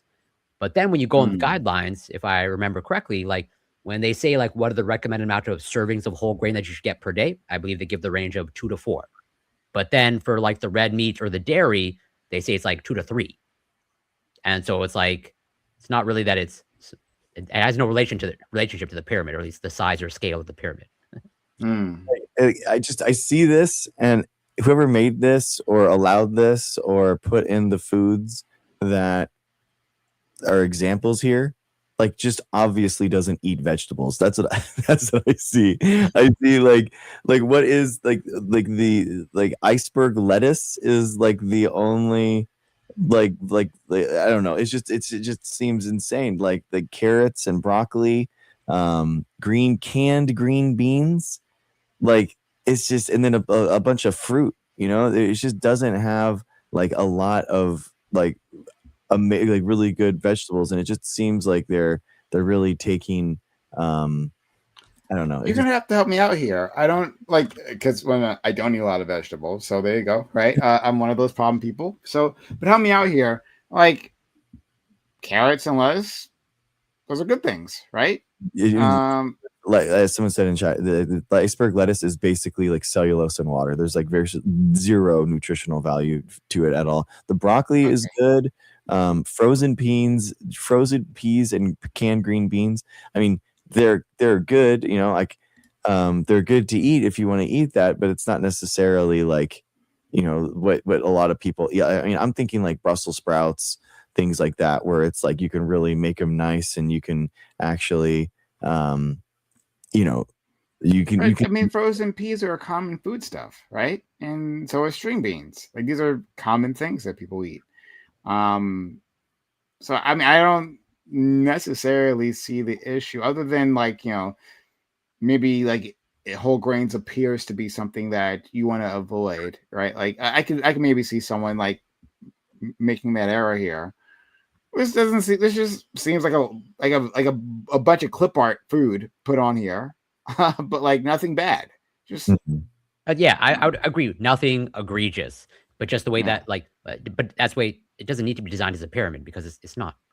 Or at least I would say it's poor messaging. And but what is, let's say, the most anti-science? Okay, and I would say the data are pretty clear in terms of like this aspect of saturated fat. Okay, where, because they explicitly say now the guidelines, there's like, especially with the dairy recommendations, I believe they recommend 2 to 3 servings of dairy, and I believe they explicitly say in the guidelines, like, if you're going to have milk, have whole milk. And I would say, I would, you know, encourage you, you know, to, I guess, talk to an actual dietitian. Like I would say, any credible dietitian would say that if it's a choice between whole milk or let's say skim milk or 1%, like you get pretty much all the important nutritional value from skim milk. The only difference is like you're not getting this dose of saturated fat from whole milk, which has a huge correlation or strong association with heart disease, cardiovascular disease, whatever, stroke, et cetera, et cetera. Yeah. Okay.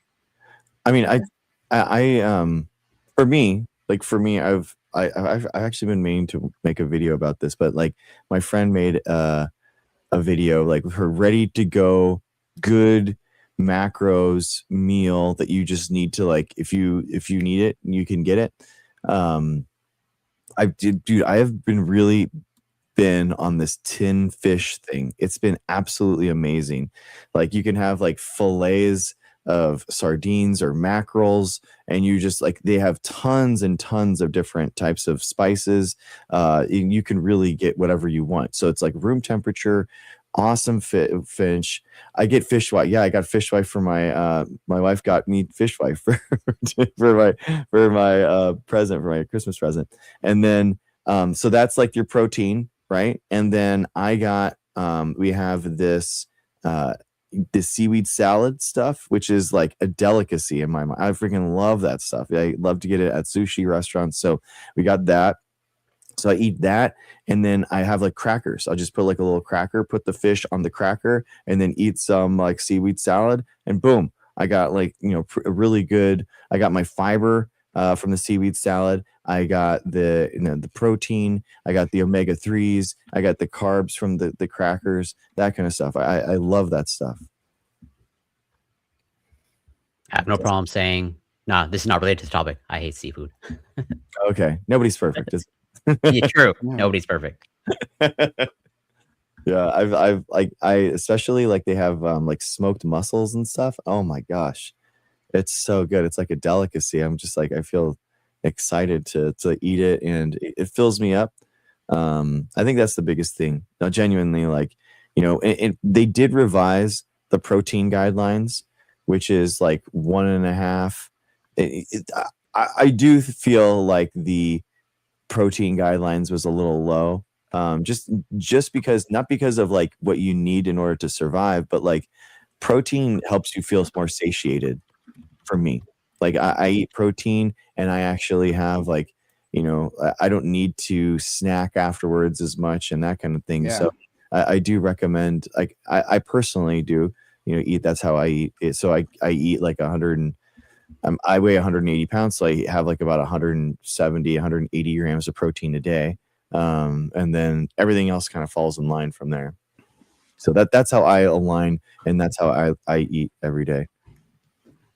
Yeah. But yeah, like, do I view this as like the worst thing in the world?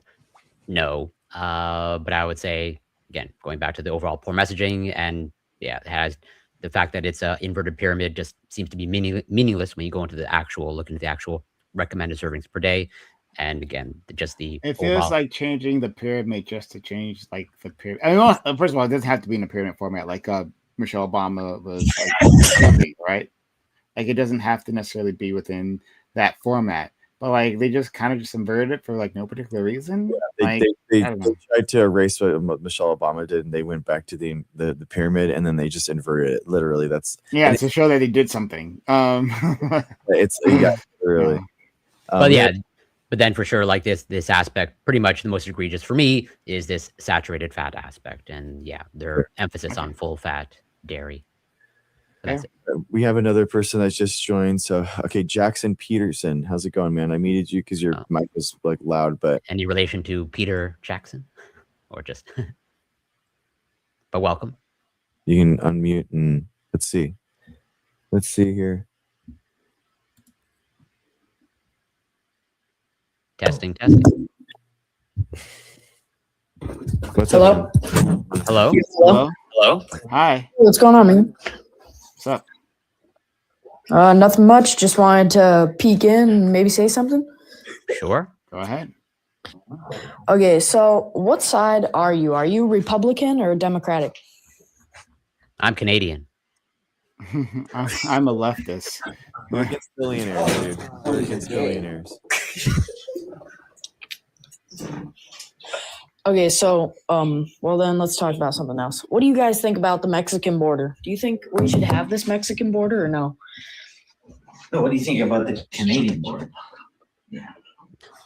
I think we should keep. Canadians Are you getting out. talking points from a third party? Yeah, it sounds like Sorry, it.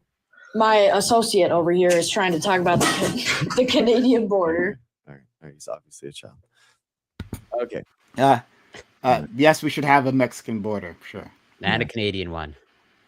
Yeah, I think that it's like, it's so, I mean, the problem with the immigration system isn't the borders. People that are focusing on the borders are lying to you. It's the process that people are taking 20 years in order to get their stuff done. It's embarrassing.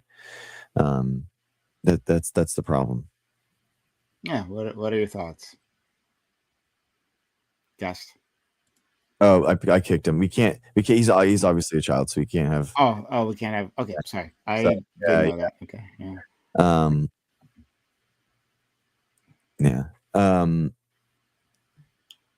Okay, trans alien. All right, I'll invite you up. He wants to come in. All right, we'll try this guy again. Oh, was that the guy that was, or person that was dead air before? Yeah. Let's see if they can figure it out. It's like, it's such a, dude, I don't know, the people that talk about the Mexico border don't realize how close and how assimilated our economies are. San Diego and TJ are like inextricably linked, and it happens all across the border. So the idea that we should have this like military state where we never let these guys in, I mean, it's just wild. Like even if you didn't want immigration, okay, these borders are huge for ports of entry. Like things get made in Mexico and then they get driven up on semis, for example.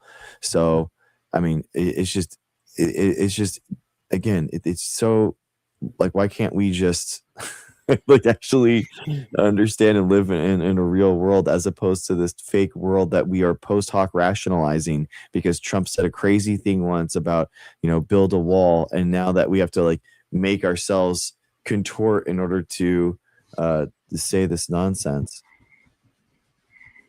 Agreed. Yeah, exactly, Bobby. We have such a rich Hispanic culture in San Diego and California too.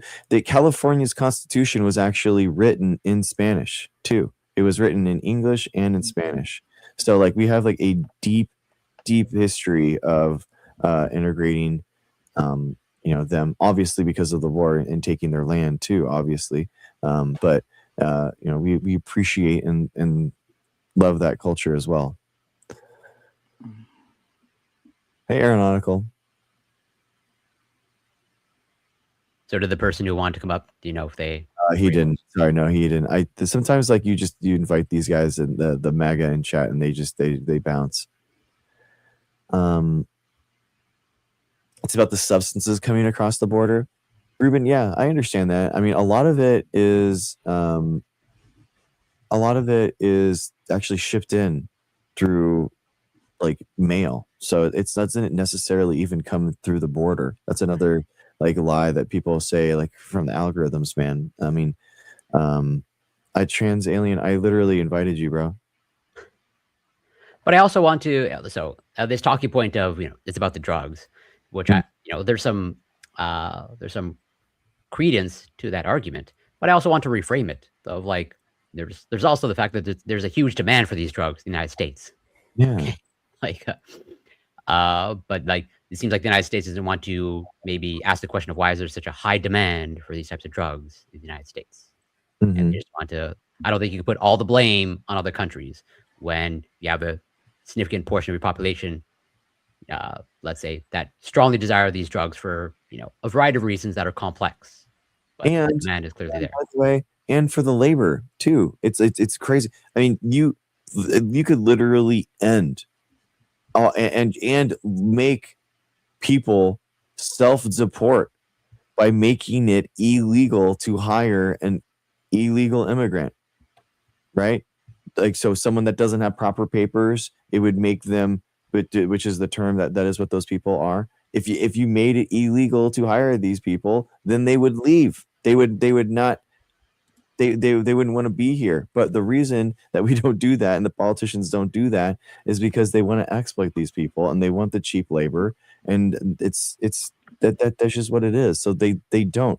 Instead, they demonize these people and with xenophobic rhetoric and try to cause harm to them. Ultimately, it's disgusting.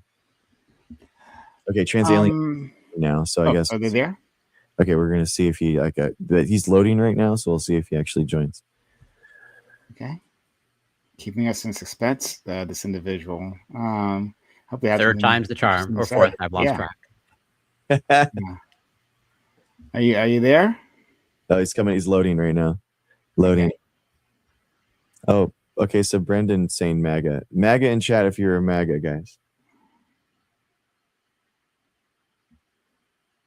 We'll invite this guy.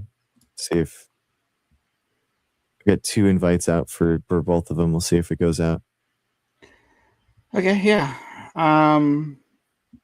But I think just on the RFK thing that I doubt 2026 will be any better than what 2025 has been. There was a Republican, I forget who it was, or maybe it might actually have been a Democrat. Anyway, a lawmaker was talking about how they regret voting to confirm RFK Jr. And this was all like foreseeable. Like his behavior was foreseeable. People warned about him, and then lawmakers voted him any which way, right? Like this conspiracy theorists, where I guess it's since I'm very much internet brained and I'm ensconced in all this. Like I was familiar with RFK Jr. unfortunately, but it's possible that many people aren't. Even that, if that's the case, still, I mean, like it would be a failure on this lawmaker's part because. I mean, you're voting to confirm this individual because you're not doing any research on them. And I think a lot of our lawmakers generally don't do research. I think they get paid a lot of money. I think they have a huge amount of staff. I think a lot of them actually don't research the bills that they vote for or the individuals that they confirm or anything like that. I think that a lot of them are just like sitting up there collecting a paycheck. Yeah, dude, it's the Susan Collins syndrome where it's like, you better not. And it's like, and then it's like, oh my, they did it. And you're like, wow, nobody could have seen this coming. I wonder if it is Bill Cassidy because he is the physician and he's actually a liver physician. He specializes in the liver, and a lot of the vaccines that he is that's being rescinded are target the liver disease. So he's like specifically involved in, and it's such a joke. And his whole contingent thing was like, you better not like infringe on any vaccine access, and legitimately good,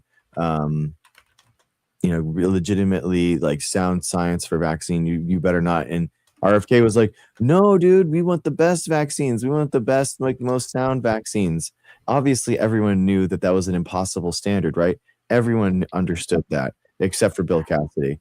That's like, and it's like the abortion clinics, right? Where it's like they need to have 15-foot wide hallways, where it's like they're never going to be able to have that. They never going to be able to have the stringent guidelines that are being put into it. So these Republican lawmakers fake it and say, oh, it's for patient safety.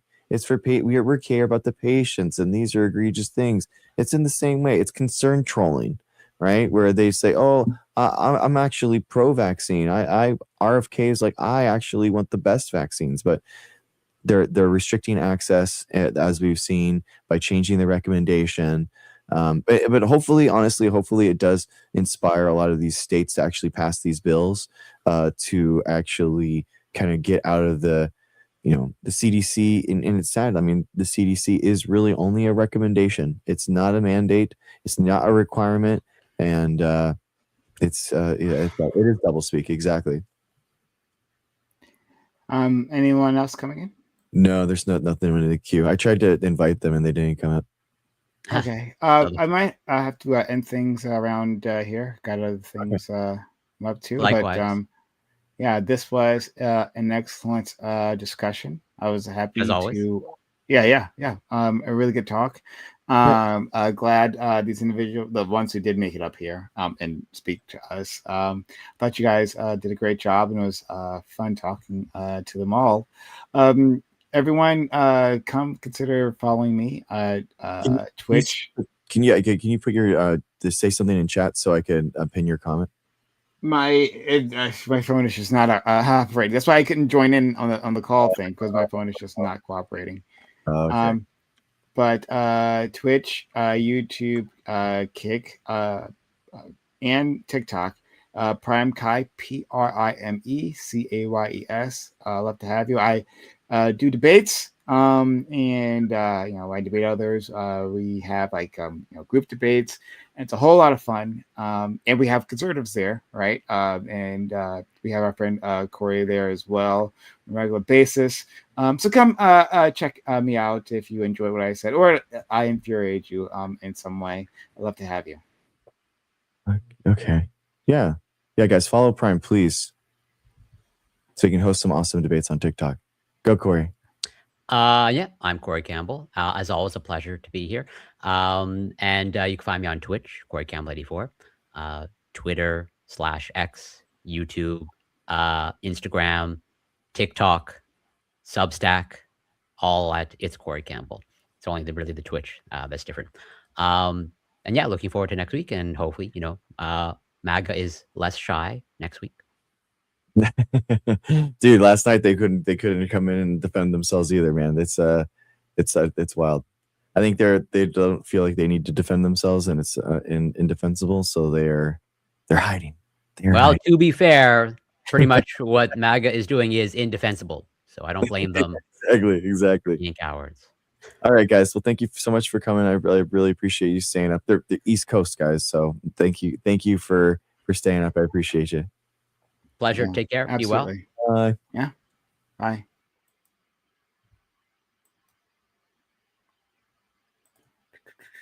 I'm just reading out, guys. Okay. Close this and stream.